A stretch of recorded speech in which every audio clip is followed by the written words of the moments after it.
তাহলে বন্ধুরা দেখে নেব আজকে আপনারা কেমন থাকছেন। 7 of Pentacles,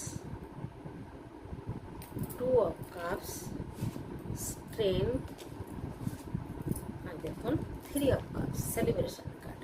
তো আপনাদের আগামী দিন খুব সুন্দর কাটছে বন্ধুরা, ভালোবাসার দিক দিয়ে বলুন, অর্থনৈতিক দিক দিয়ে বলুন, দেখুন কত সুন্দর কাটছে আপনাদের দিন।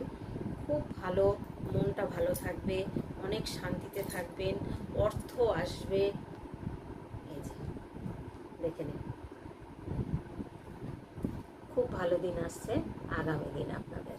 ঠিক আছে বন্ধুরা, এই সেলিব্রেশনও করছেন, অর্থ ইনকাম শুধু করছেন তাই নয়, ভালোবাসা আসছে, সেলিব্রেশন করছেন ভালোবাসার সাথে, বা ভালোবাসার মানুষ